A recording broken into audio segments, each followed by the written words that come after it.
Ka-Express, abangan ang ikalawang laban ng Batang Gilas Pilipinas sa FIBA Under-16 Asia Cup kontra Indonesia. Mainit na mainit ang matchup na ito dahil parehong koponan ay galing sa kani-kanilang opening games at siguradong babawi ang ating mga kabataan matapos ang kanilang unang pagsabak. Sa kanilang unang laro, hinarap ng Batang Gilas ang Chinese Taipei, matibay ang depensa ng kalaban at nahirapan ang Pilipinas na makapasok sa ritmo. Bagamat lumaban ang ating mga batang manlalaro, kinapos sila sa crunch time at tuluyang nakuha ng Chinese Taipei ang panalo.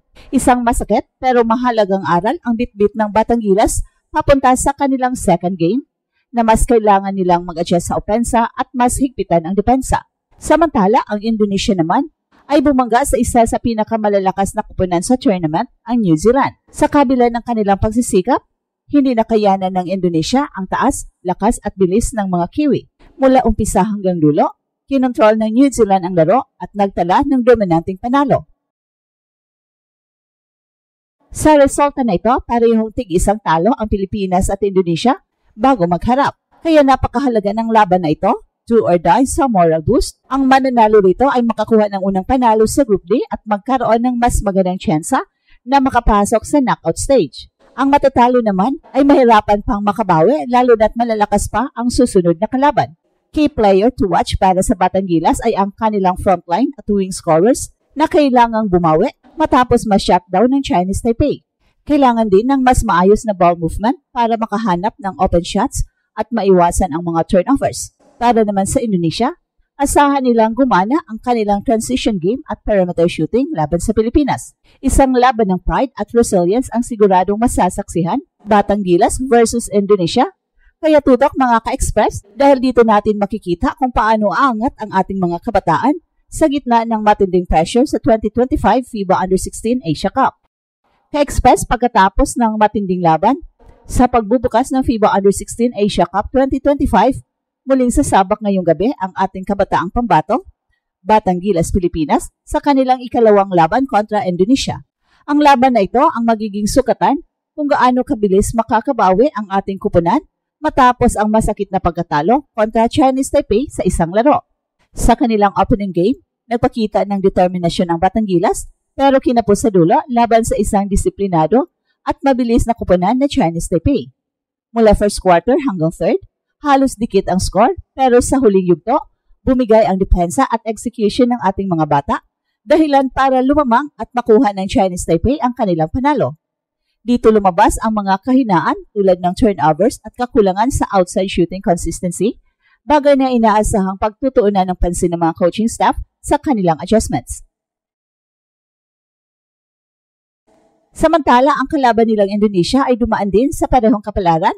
Sa kanilang unang laro kontra New Zealand, hindi kinaya ng Indonesia quad ang laki at bilis ng mga Kiwi. Tinambakan sila ng halos 30 points at halos wala silang sagot sa physical play at matinding depensa ng New Zealand. Pero sa kabila nito, kilala ang Indonesia na may matibay na scorer at guards na kayang mag-init anumang oras. Kaya't hindi pwedeng kampante ang Batang Gilas kahit galing sa mabigat na pagkatalo ang kalaban. Ang laban ngayong gabi ay hindi lang basta pag-bounce back game, ito ay magsisilbing turning point ng Batang Gilas.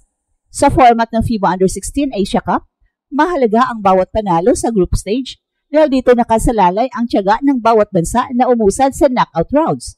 Sa Group D, kasama ng Pilipinas ang Chinese Taipei, New Zealand at Indonesia. So ibig sabihin, bawat pagkatalo ay mabigat na kabawasan sa ating kampanya para makapasok sa quarterfinals. Kaya tasahan sa laban na ito, ilalabas ng Batang Gilas ang lahat ng kanilang aral mula sa unang pagkatalo. Kailangan nila magpakita ng mas solidong depensa, mas maayos na ball movement at higit sa lahat, ang pusong Pinoy na hindi sumusuko sa gitna ng laban. Ka-Express, live streaming ngayong gabi ang laban ng Batang Gilas kontra Indonesia.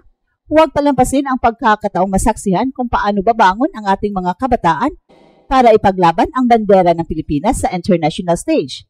Sino kaya ang angat at magiging bayani ng laban na ito?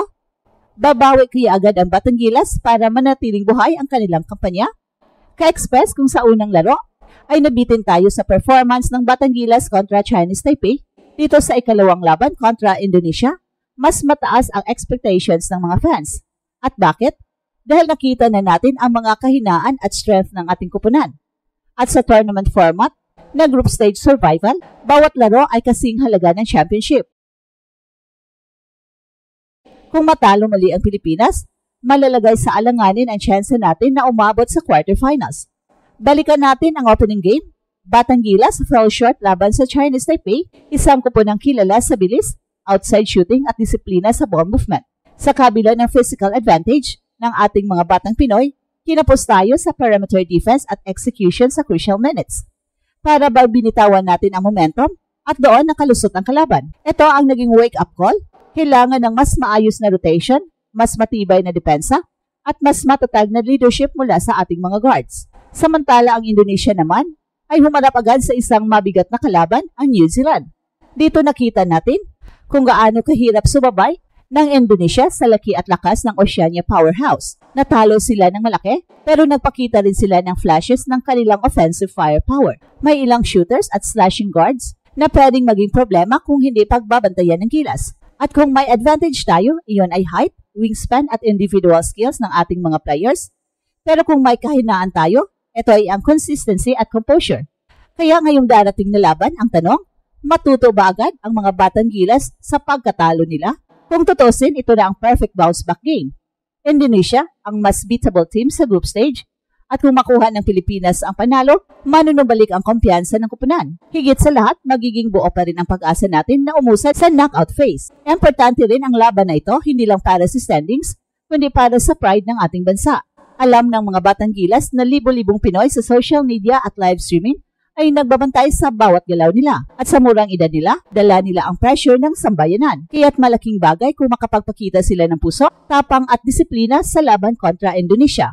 Well, kung pagbabasihan ang stats, lamang tayo sa rebounding at height advantage, pero hindi dapat magpakampante. Ang Indonesia ay may bilis at fighting spirit,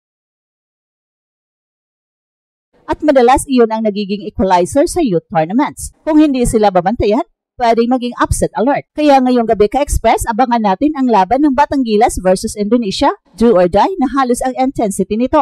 Makakabawi ba ang ating mga kabataan at mananatiling buhay ang ating kampanya? O madagdagan ang sakit ng ating pagbagsak sa opening game? Ka-express, malinaw na hindi basta-basta ang laban kontra Indonesia. Kung pagbabasihan ang kanilang unang laro, kita ang disiplina at lakas ng kanilang depensa na pumigil sa opensa ng New Zealand sa ilang crucial stretches. Hindi man sila nanalo, ipinakita nila na hindi sila madaling tapakan. At ngayon, haharapin sila ng Batangilas. Tiyak na doble ang kanilang motibasyon para makuha ang unang panalo sa torneo. Ka-express, sabay-sabay nating abangan, mababawi ba ng Batangilas ang kanilang dangal at masusurpresa ulit tayo ng isang underdog. At ito ang Express Info, kung saan bawat kwento, ginulat ang mundo. Don't forget to like and subscribe.